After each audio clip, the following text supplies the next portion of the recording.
Everyone, I think we can turn the music down. All right, welcome. So good to see you.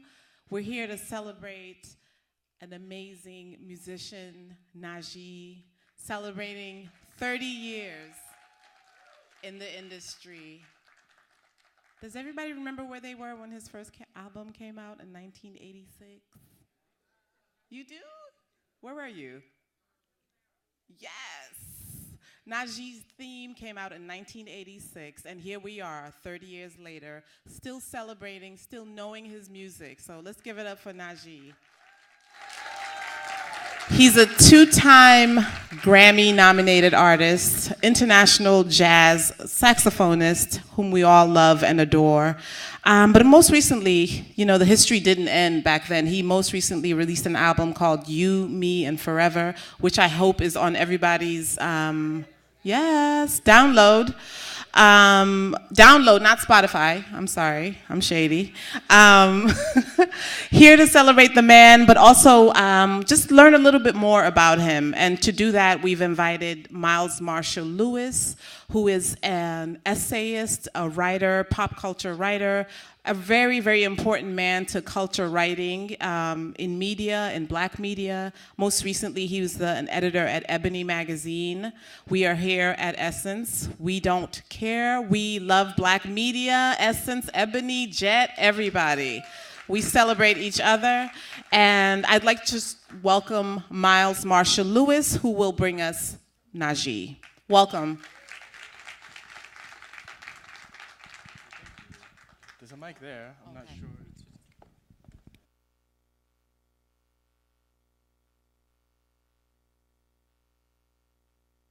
Should be on any second now. How are you? Good to see you. Welcome. Let's get it on. We don't have all that much time. Without further ado, in the late 80s, I saw Najee, I think at the Beacon Theater first. I think it was a double bill with him in Pieces of a Dream or something. And at the time, high school student, not even knowing that I would become a writer one day. I didn't know that one day I'd be on stage vetting questions with Najee. And but I did know that he would eventually become a legend, which has happened. So again, without further ado, Najee. Stage left, stage right.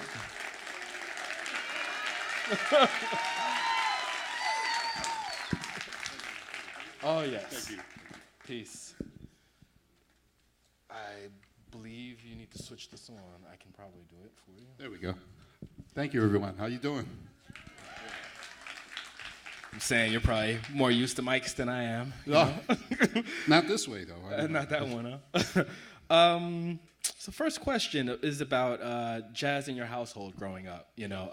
I'm aware that your mother was a big jazz aficionado. Was there more jazz in your household than other types of music? And if so or if not, what was it that, as a child, that drew you to the jazz? Well, she had a very diverse ear. My mother was from St. Thomas, from the Virgin Islands. As a matter of fact, my aunt is here tonight. My aunt Fern and my cousin Julian are here. They're from the Virgin Islands. But as most of you know, on Saturdays, I'm sure a lot of you experienced this, Saturday was the day you had to clean the house, and so so she would play a lot of different kind of music, which was, it could be anything from calypso to Latin music. She was a fan of Mongo Santa Maria, who had always had great instrumentalists, great flute players, great saxophone players, Right. And then that went on to, she also played a lot of jazz. And as a little kid, as a matter of fact, I got in a lot of trouble for this. I used to bend up curtain rods into the shape of saxophones and act like I was playing, True story. Okay. I mean, what specific artists did she play? Oh, gosh. She played everything from Miles Davis. Right. I remember specifically Four and More, where that was okay. when Herbie Hancock might have been 19 years old at the Yeah, time. So George Coleman on tenor saxophone. Okay. Then she liked King Curtis. Okay. Junior Walker. She liked the sax player with Mongo Santa Maria, Bobby. His name slips my mind now, but anyway. Okay. But it was Right. just different things that Right. attracted my ear to the sound. Okay. Tell me about your training at the Jazzmobile program. Yes. And like meeting Jimmy Heath and Yes. legends Frank Foster. Uh-huh. Well, explain how that came about. Well, in high school, I went to August Martin High School in Queens. Y'all know, right? Yes. Well, I was there the same time as Russell Simmons. We were classmates. Really? Yes, we were. That I did not know. And we had a very strong music department. It was an aviation school.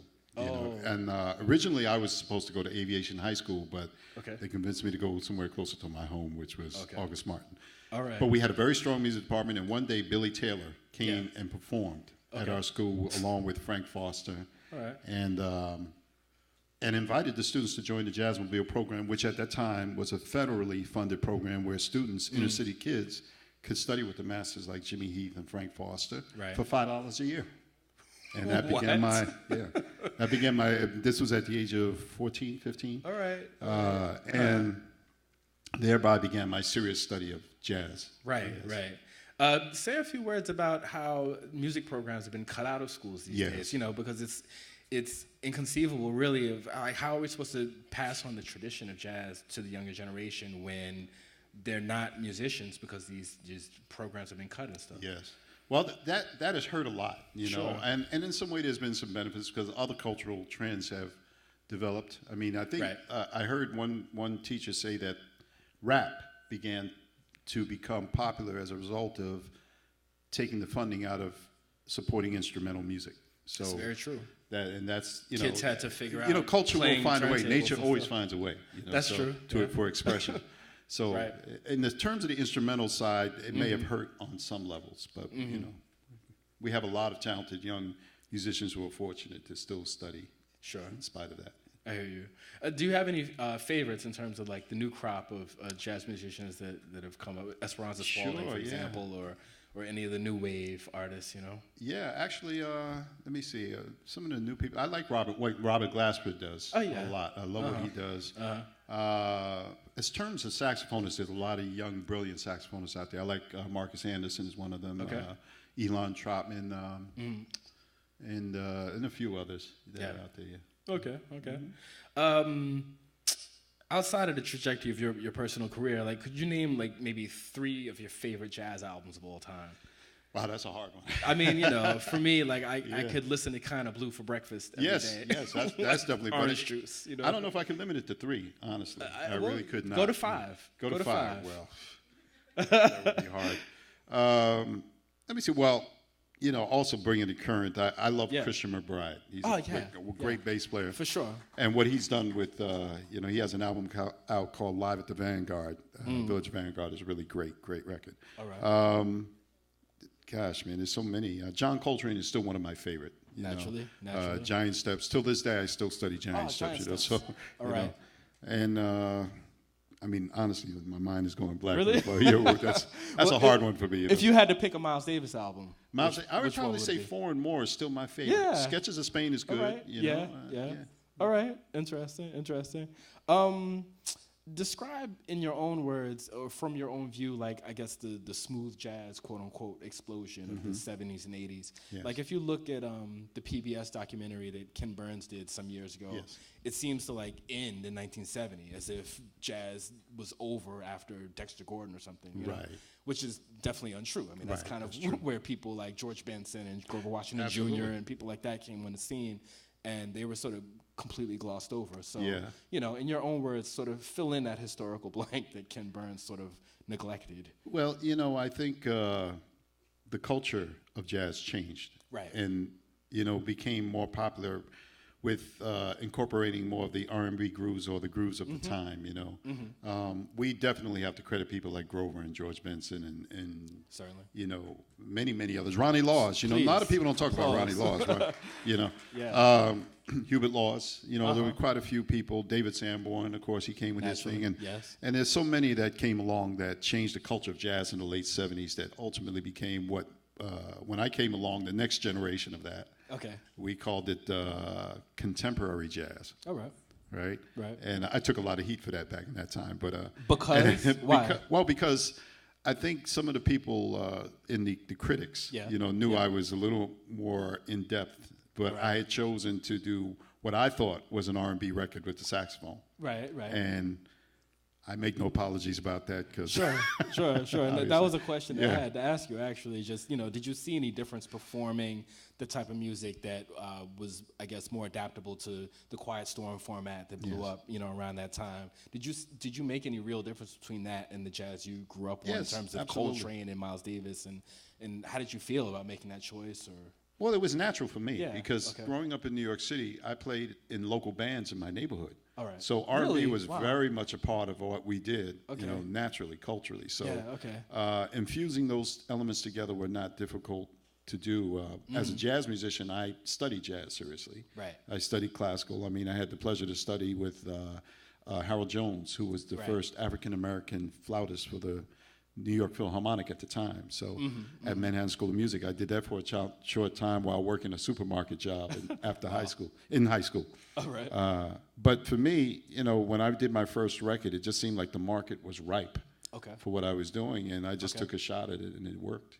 Okay. And took the heat for the criticism. It's okay. It's all good. You're still here. You got your fan base. You're doing it. Clearly. Speak about touring with the USO. I know Yes. that that was sort of a big break for you earlier in your career. It was, yes. And I'm sure.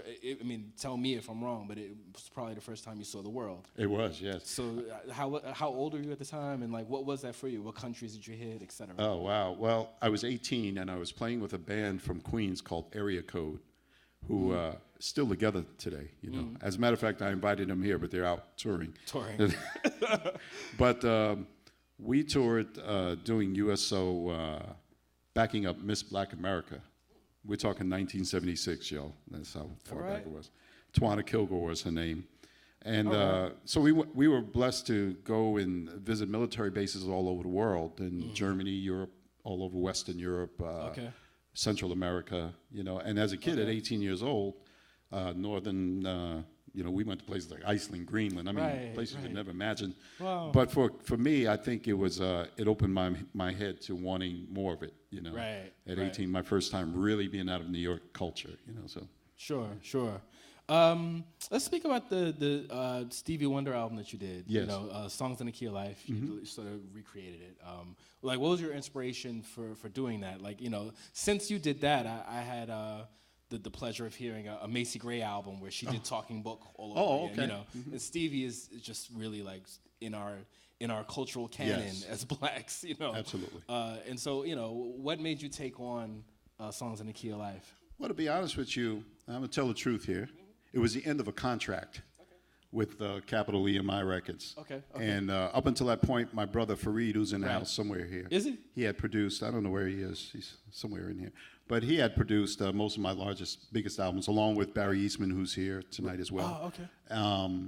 And a few other producers. Right. And we were at the end of the contract, and they came to me and said, how do you feel about working with George Duke? And George Duke was, we had been on tour together, and we'd done maybe one song on a previous album together.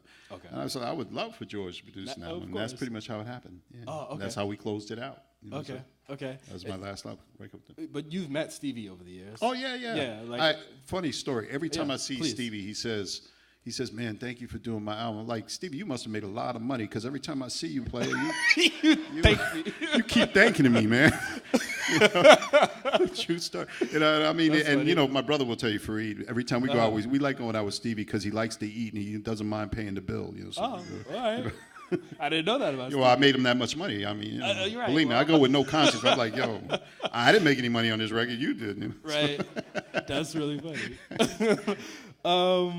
Speak about Prince. Your first time meeting Prince, because you had toured with him for like 3 years. 3 years, yes. Prince and Michael Jackson were for me like the major forces of my life. Oh, And I met Prince maybe last August for the first time, and was doing a story and was just, I don't know. There's no one else that major for me to meet. Yes. And you toured with him for 3 years. Like, explain that how that went about. Well, I tell you, I had gotten a call one day from Dougie Fresh. Well, before that, my brother was partners with a friend of ours who knew Prince. Okay. And some kind of way, it worked out that I was invited to his show here at Madison Square Garden. Okay. I went to the show, sat next to Maxwell, and we're talking and watching the show. And then Prince says word that he wants us to come to the after party and perform with him. All right. So I went. brought my flute, played, and he tapes everything, you know. Yeah. So I get a call from Dougie Fresh, and y'all know Dougie. He goes, yo,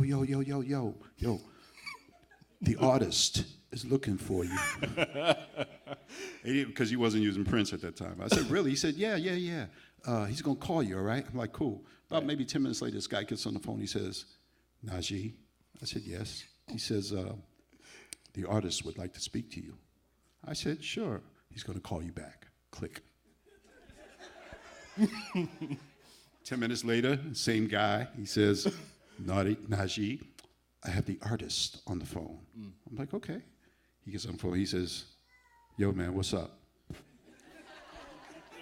I'm like, I don't know. What's up? Like, you tell me. It's your dime. He said, but here's a weird thing. He says, when you and I getting together. So, you know, I didn't know how to take that because, you know, yeah. I mean, I'm thinking about all the media stuff. You know. He said, I said, I don't know, man. You tell me. He says, well, what are you doing right now? I'm like, this is going to freak me out. I'm like, well, I'm at home. He says, why don't you come out to Minneapolis? I'm like, okay, when? He says, why don't you come out now? Right. I can't come out now. When can you come out? Oh, maybe in about a week. He says, okay, I'll call you back. Click. Really? True story. Get a call from a travel agent. My brother and I, he flies us out there, first class, the whole bit. You know, we get out there and we start these jam sessions like 2 in the morning. Really? Like 2 to 4 in the morning every night. Okay. And then finally, you know, I do a record with him called Rainbow Children. Sure, yeah. We did that album. Right. And then finally he comes to me, he says, Najee, I'd like you to join the MPG for a 2-week tour. I'm like, sure, man. He says, but I don't know what to pay you. I said, I don't know what to charge you. He says, what do you need? I'm like, what do you mean, what do you need? He says, you need a house? I'm like, no, I don't need a house. I'm good, man. I'm not moving to Minneapolis. We never talked about money from then on. Wow, really? True story. I mean, he would just, and I went out for a 2-week tour that ended up being 3 years. Finally, Fareed, my brother, says, man, you got to leave this thing. We're losing an audience. You touring with this guy. You know? But I got to say, it was one of the best experiences from a professional musician standpoint, one of the best people I've ever worked with, and one of the smartest people I've ever met in the business, and one of the most generous I've ever worked with, for sure. All right. All right. Yeah, give it up for Prince, you know. Yeah, Prince was like Batman, you know. Oh, yeah. You just never knew. Oh, well, I mean, he literally was. Listen, I never saw the guy sleep. I mean, he just worked all the time. Like Dracula, like Batman. He's just sort of in the cave creating, you know. How do you decide which vocalists that you want to collaborate? Because over the years, it's been, you know, Roy Ayers, B.B. Winans, Eric Benet, Jeffrey Osborne, Karen Wheeler, Freddie Jackson, Melissa Morgan. You want me to be honest with that? Sure. I mean, you know, my conception of it is like, it's like their voice is another instrument or something. Well, it's two things. You break it down. One is, I'll just be straight with y'all. Sure, man. It's whoever's willing to drop their price. I call in the favors, you know. But honestly, you know, we've just been blessed to be able to make good relationships with people, and I go to them and say, listen, man, I want to do a song with you. You know, and they do that, and they write. In a lot of cases, they write the song, or it's submitted by somebody else. So. Freddie Jackson and Melissa Morgan, they're here tonight. Yes, they are. Yeah. Did you know them? No, Freddie's not here. I'm sorry. Freddie wasn't able to make it. I'm sorry. But Melissa is here. Melissa. Yes. Yes. Indeed. They're also from Queens, no? Yes. Like, they I are. didn't know They are. Did you know them before all of y'all's record contracts? Actually, I met Freddie. It was actually through Fareed, who did session work with him playing guitar. Okay. And he was doing things for Hush Productions at the time. Okay. And through Barry Eastman, who's here tonight as well. Indeed. We started that whole association. And then Barry would invite me to play on Freddie's records before I got signed. Right, okay. You know, and then when Najee Scene came out, Freddie put me on the tour. You know, at the time I was doing 15 minutes a night. Didn't even have my own band. I had to use Ray Goodman and Brown's band, who were the band. Clarence Oliver, where are you, Clarence? There he is. My boy Clarence was playing drums with Ray Goodman and Brown. And he convinced the band to allow me to play without having to pay them. You know?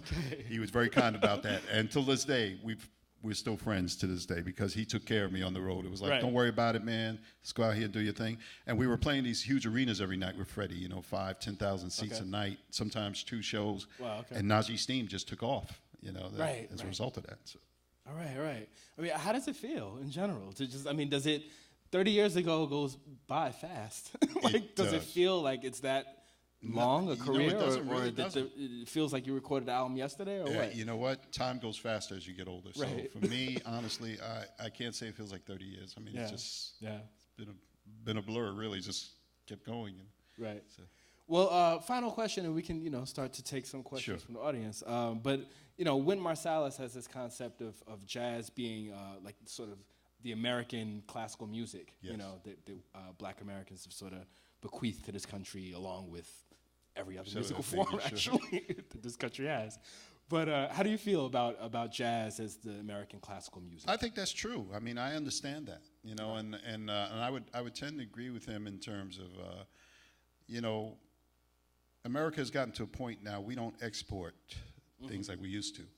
The one thing that's the biggest selling point for America, other than depth, is culture, American culture. I mean, listen, you go to Japan, you go to China, you will see kids in that culture representing the rap culture that we hear. I mean, it's something to see, them rhyming whoever the popular rapper is, Right. And they know it in English. I mean, not in Japanese. They're saying it in English. So American culture is very powerful all around the world. Right, right. It's like our oil. Exactly. Yeah. All right. Well, there's going to be someone passing a microphone around, I believe, and whoever has a question, perhaps raise your hand, and we'll start setting it off. Anyone? Anyway, please, don't be shy.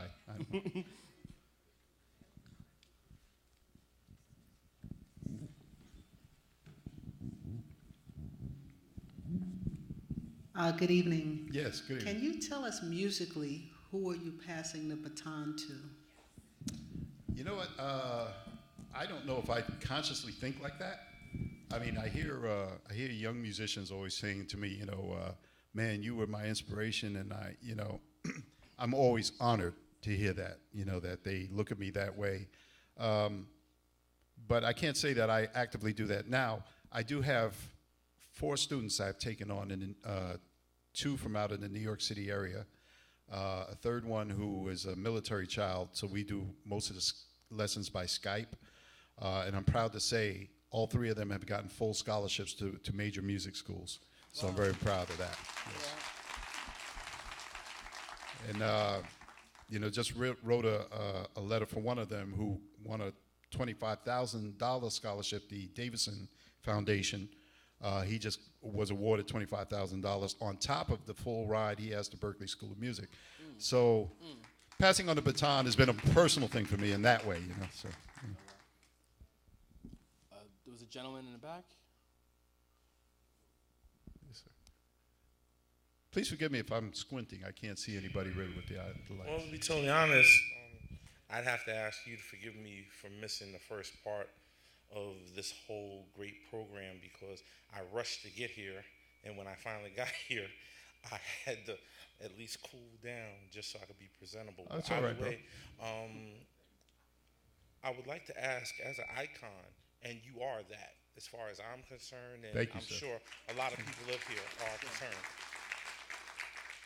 As an icon, now I hear that you're coaching people. Literally, you're a teacher, you're a coach. So these other people that you're mentoring, I mean, do you actually see where they could possibly be going in the field? Yeah. Or are you just happy to pass on your skills and then just let them live knowing that somebody would, I mean, you always want someone to bequeath something to, and your gift is a great one. But would you be happy just knowing that you were able to contribute that much, at least as a teacher? Well, yes. I think it's, and I don't like to brag about this, but I think it's natural for me, because we come, my brother and I, Fareed, he's right here, y'all, right there. If y'all can see him, he's good. We come from New York City, Queens, a working class neighborhood. We didn't come from wealth. We didn't come from inheritance. We had to figure out how to become men. Our father died very young, so we had to figure out how to to navigate. And fortunately, thank goodness, thank God, that we always had people that, recognized and appreciated us. And like Roy Ayers is a perfect example. My brother, he always had the good example. And I got to tell you, Roy Ayers does not remember this because I brought it to him. We were in London a couple of years ago, and I said, Roy, you don't remember, man, my brother and I used to come in the studio and hang out with you and blah, blah, blah. He's like, nah, man. But he would drop all the secrets, He was the one that taught us. He said, listen, I take a record budget, right? And I record 2 records with it, but they don't know that. I'm like, oh, that was some brilliant stuff back then, I mean, that was brilliant business thinking. And he said, yeah, so, when you come here and you see Edwin Birdsong in the studio, that's my time I'm paying for. But, that's my boy. So I'm hooking him up. So, and he would just share things with us, not knowing it was really going in deep for us. And that's just the way our life has been. People have always helped us. So for me, it kind of comes naturally when I hear a kid that I think has the talent, and is sincere and committed. I don't mind taking the time, and of course I don't ask for money. I just, watching them grow and watching them blossom means everything to me, so. We have one more back here, and I think we have time for maybe one more question after that. All right. Yes, sir, or whoever's. Good evening. Good evening. Throughout the years, since the 80s, there have been a blend of hip-hop artists in jazz and R&B vocals in jazz. Of those groups throughout the years, who are your favorites? Oh, that's a hard one. I mean, I don't know, and it's just so many. It's hard to name anyone and then negate others, like Tribe Called Quest. I mean, I like, I listen to everybody. I mean, and I listen. A lot of rappers are like jazz improvisationalists to me. When you listen to Dougie Fresh, man, I mean, I still love watching him do what he does. The way he goes. And putting aside the cussing, I still like Biggie. I'm not gonna lie. Every now and then, I just got to get a throwback, man. Yes. So, Najee's a Biggie fan, Oh, yes. The truth is revealed. Good evening. Yes. Just wanted to say, love you, grew up with you and smooth jazz music. Oh, thank you. Want to talk about the direction of where jazz is going, especially smooth jazz and contemporary jazz. Growing up in the 80s and 90s, you always had your smooth jazz station, the place where you could go and hear that type of music. And now it's like many of the major cities are cutting out smooth jazz stations, and you have to seek them out in order to continue to hear artists like yourself. How does that affect you as far as staying relevant, as far as continuing to market your material, as far as you and other artists? Like, we try to catch you every year on the Smooth Jazz Cruise, but outside of that, just kind of staying abreast of you and similar artists in this day and age when it's so rap focused and so carving out a space to say, we're still here, find us. Man, that's a loaded question. Yeah, that's an excellent question. Well, first of all, the market has changed tremendously since when I started. When I started, I never claimed my first 3-4 albums as jazz records, number one. To me, they were R&B records with the saxophone as the voice. And thereby, at that time, we had R&B stations that played the music. I had videos. I mean, my record company paid for me to do videos on songs, so we had visual exposure with BET, VH1, MTV in Europe and Japan, places like that. And so those outlets were readily available. Now, later on, the smooth jazz market came about, and that was really driven by commerce. It was driven by people trying to sell advertising time. So they came up with a format that they could solicit BMW and Cadillac or whoever, American Express, and that audience that was buying, that, and they came up with that form. The downside of all that was you came up with this watered down version of, and I'm going to be a little critical here, it became a cookie cutter industry. What ultimately happened as a result of that was lack of sales. People didn't mind listening to the radio and hearing the music, and even came to the concerts.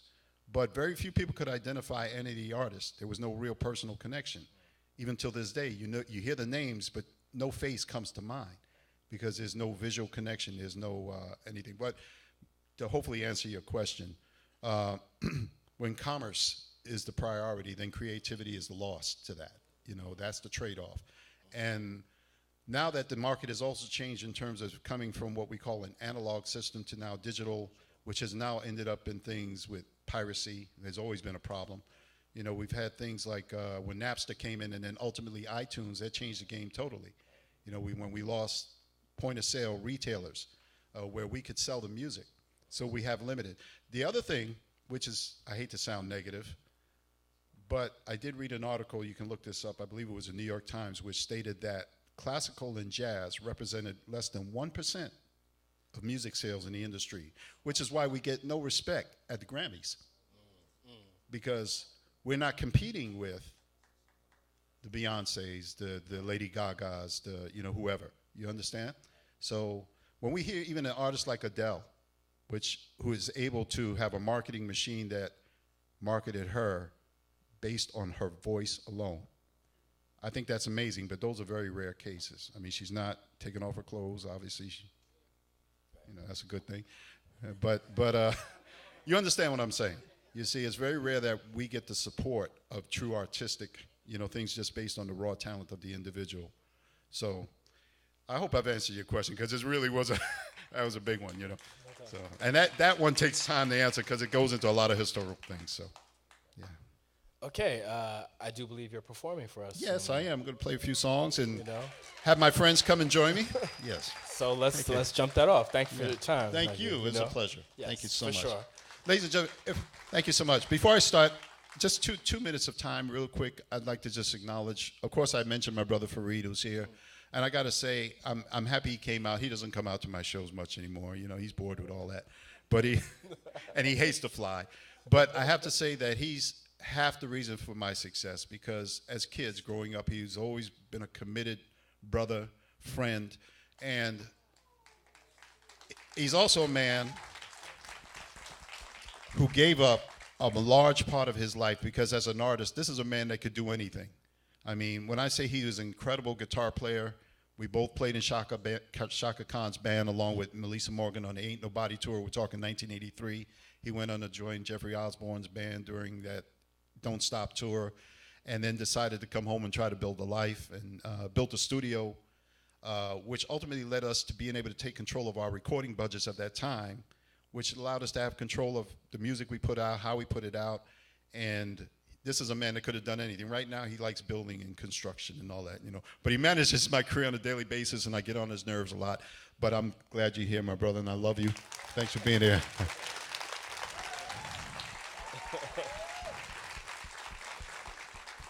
And very quickly, I just want to acknowledge some other people who are here. My family is here. My sister Dahlia, my Aunt Fern is here.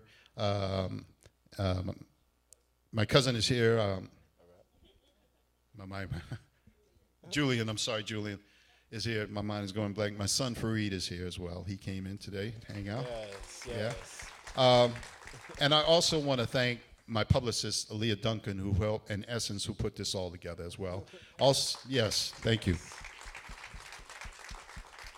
And of course, I'd love to thank the artists who came here today: Melissa Morgan, Eric Roberson, Jeff Bradshaw, and Barry Eastman, who's here. I'm very honored to have him here. As all of you have heard Barry Eastman's work. He's worked with Billy Ocean, Anita Baker, Freddie Jackson, You Are My Lady, all that stuff. You know, the list goes on. Al Jarreau and it's on. He's here tonight. And last, I'd like to thank my working staff, the band, who donated their time here to perform today. You know, Chuck Johnson on guitar, Rod Bonner on keyboards, Mr. Daniel D.P. Powell on drums, and Rayshawn Northington on bass. So let's have a good time, y'all. Thank you. Let's do it. Thank you, my friend. Thanks, man. All right.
Check.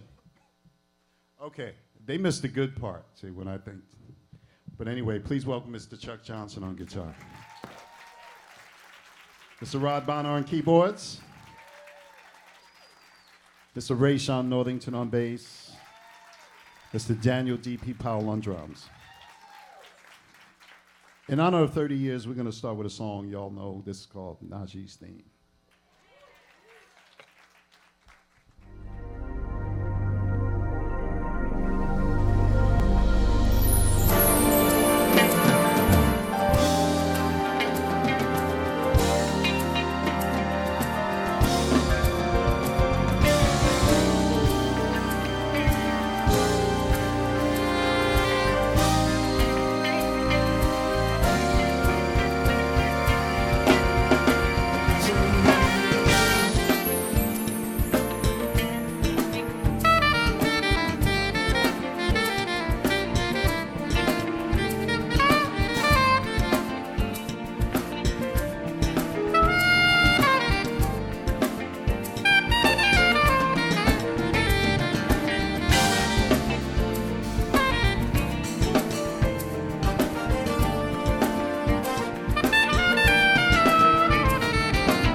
How y'all doing? How y'all doing? Good? Ladies and gentlemen, please welcome to the stage Mr. Jeff Bradshaw. Come on.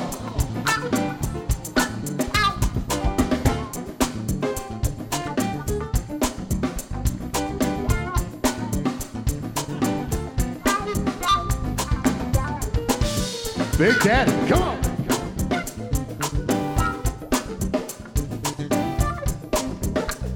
What's up? Can y'all hear me? Come on, put your hands together. Come on, put your hands together. Here to celebrate my big brother. Make some noise for Najee, y'all.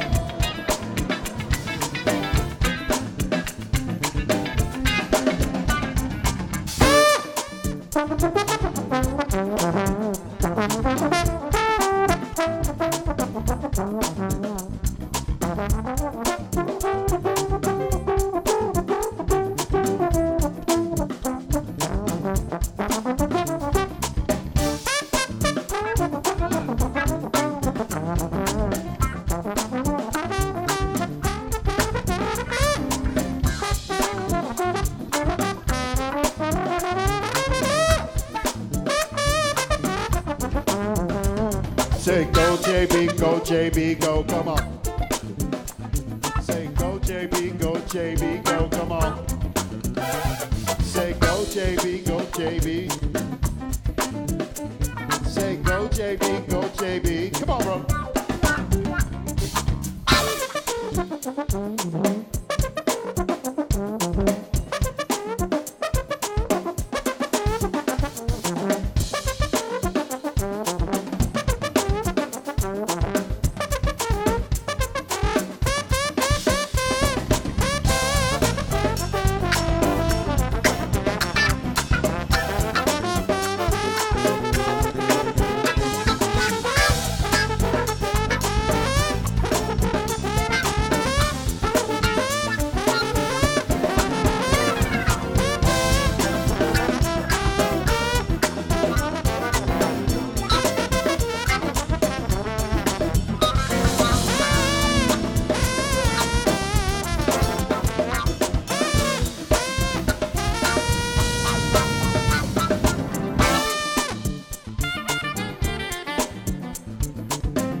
Najee! Come on, Mr. Jeff Bradshaw, y'all.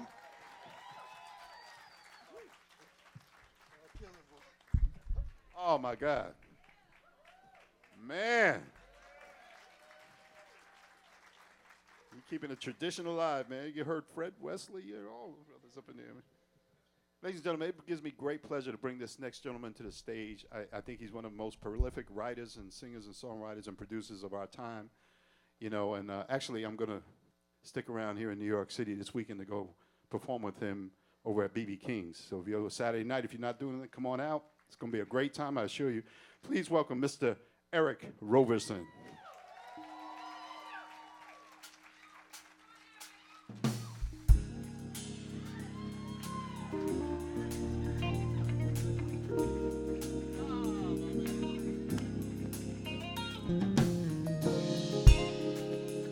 Yeah.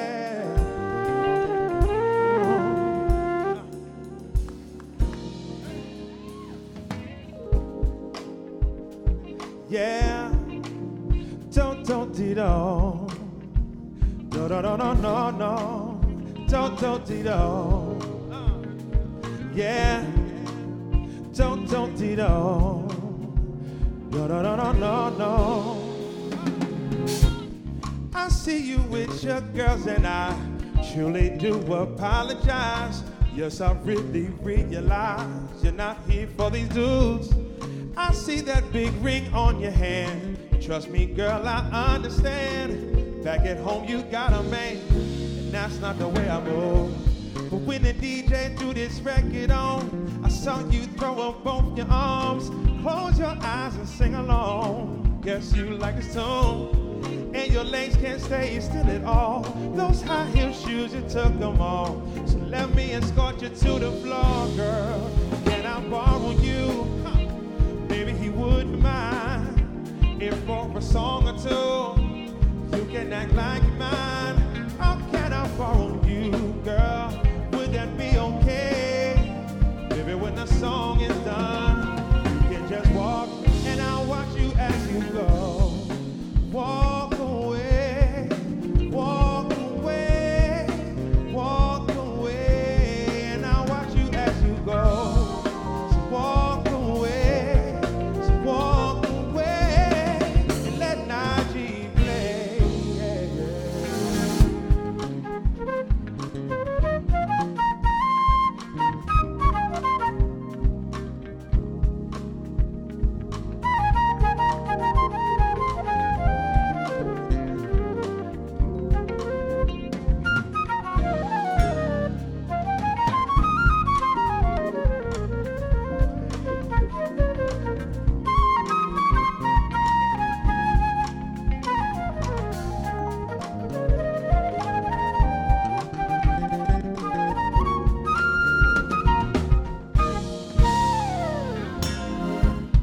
I'm fully focused on your sway and really into what you say.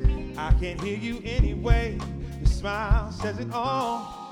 So oh, now you wanna turn around. Well, I'm not gonna fight you now. I'm not here to slow you down, no. See, I'm just here to compliment your style in anywhere I fit. Can I get close a little bit? I'm feeling it, consider it a gift for you to just enjoy. I wish that I could give you more, but I guess that's not what we're here for. No, can I borrow you? Maybe he wouldn't mind if for a song or two you could act like you're mine. Oh, can I borrow you, girl? Would that be okay? Maybe when the song is done, we can let Najee play. Yeah, yeah.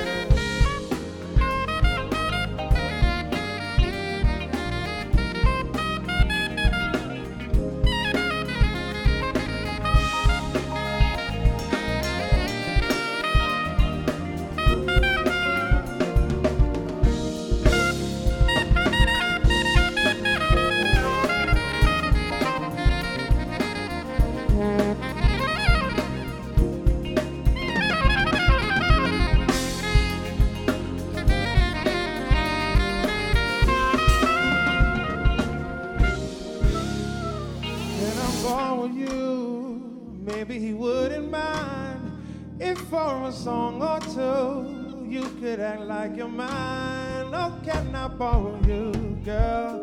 Would that be okay? Maybe when the song is done, you can just walk away, baby. Yeah, yeah. See, I remember, girl, yeah. When I used to have a date, and I wanted to improve the night and it was getting late. Someone on this stage would have a CD I would like to play. When I played those songs, it kind of would fall my way.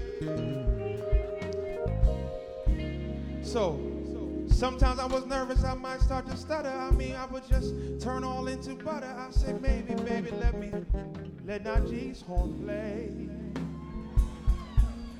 He knows exactly what to say. And maybe even in the middle of the real living room, we might have a chance to let Najee play, and she and I would just slow dance. It would go like this.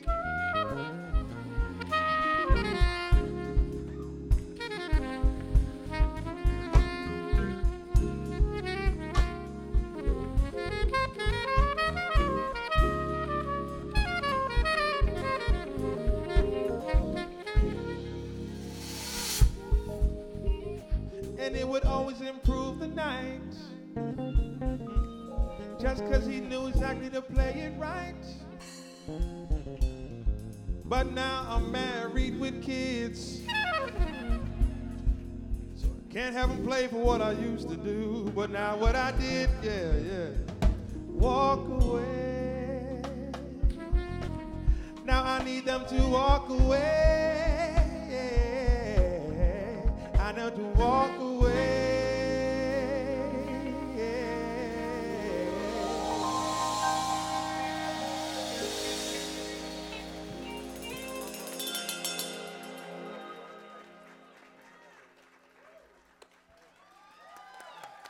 Eric Roberson, come on, y'all.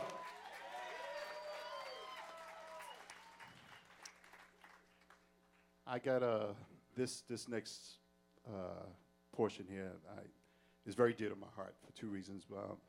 The very first one is this sister here is my sister and friend in the industry, and the three of us, my brother Fareed and she and I, we were kids basically when Shaka invited us to join her band in 1983 and do the Ain't Nobody tour, which was a life-changing, one of those life-changing moments in our world.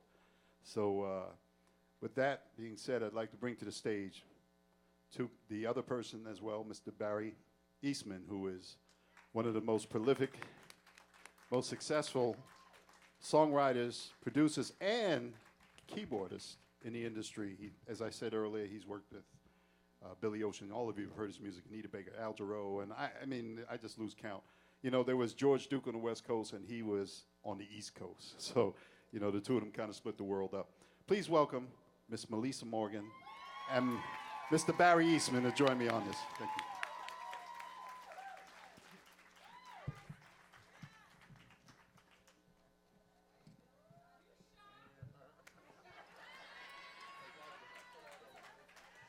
Happy 30-year anniversary, Najee!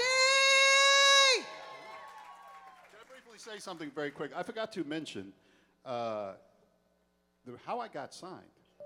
And my brother negotiated this contract with a company called Hush here in New York City at the time.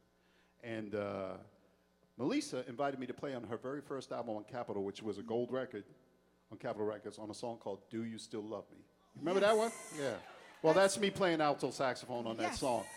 And then, and tell a true story, Charles Huggins, he came to me, he said, man, I didn't know you played saxophone. I'm like, yeah, I'm a sax player. He seen me playing keyboards. He thought that's what I did, you know. And when he heard me on her record, he said, well, I'm considering recording a jazz artist. And the rest is history. My sister, I love you. Thank you so much.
make me smile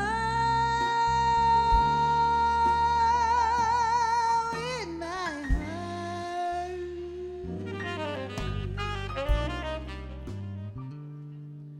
Your looks are laughable,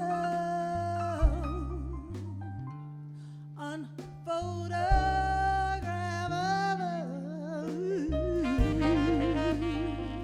Yet you're my favorite work of art.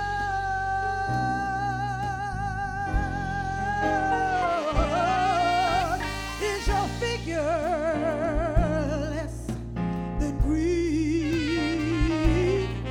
Is your mouth just a little bit weaker when you open up to speak? Are you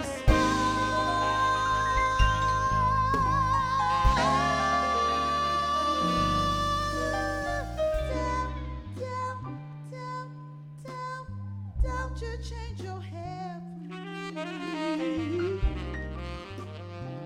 Not if you care for me. Stay, my little Valentine. Come on, stay.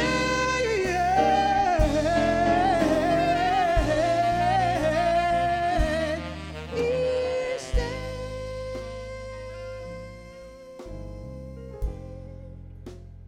It is Valentine's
don't you change your hair for me?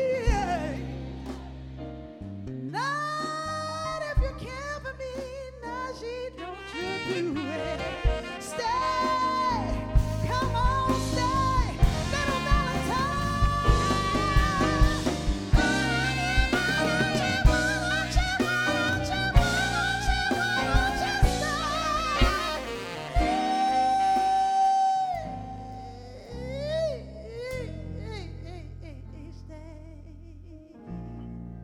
It's Valentine. Show 'em what day it is, Najee. Come on, Valentine's Day.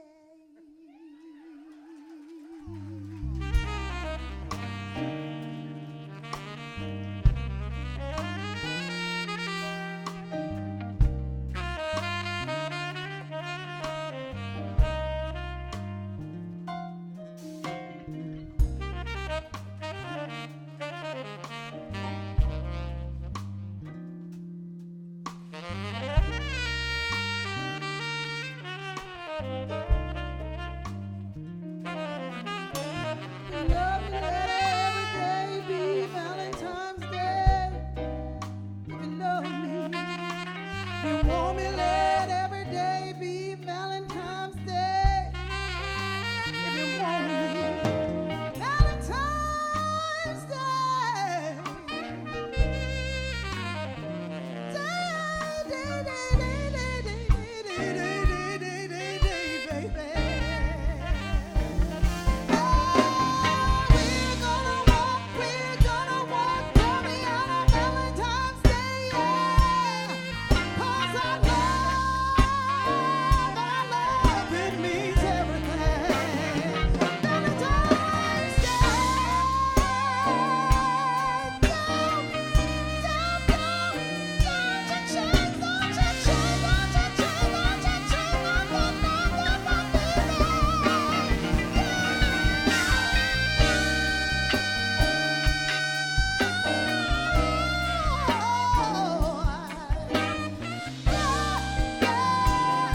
Barry Eastman. Woo! So I don't know, are we out of time? We're not? Okay. Barry, thank you so much, brother. Barry Eastman. I just want to say one thing. He's incredible, isn't he? He's amazing. But years ago, I don't know if you guys remember a song called Freddie Jackson sang Nice and Slow. You know that song? I wrote and produced that, and we wrote the song, and we said, we cut it. Freddie did this amazing vocal, and I said, there's one thing missing. He said, what?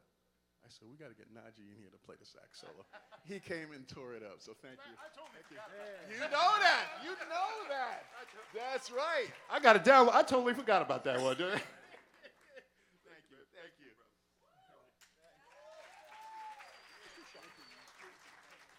All right. Well, I think we're out of time, but we're going to do one more song.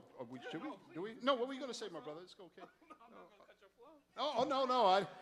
I just don't want him to come in here throwing us out, you know. Please, Okay. come with it. All right, okay. We'll do something a little more current. Come on.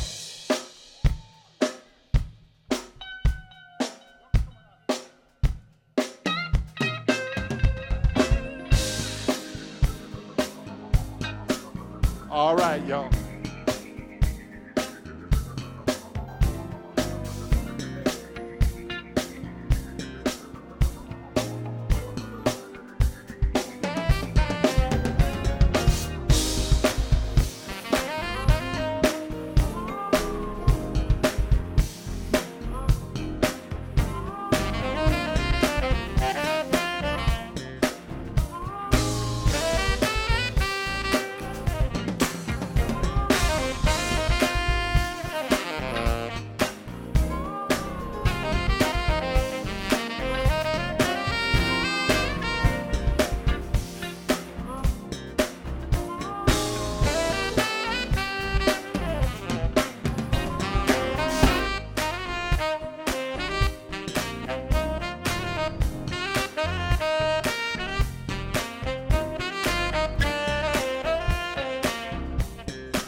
Thank you so much for coming, everybody.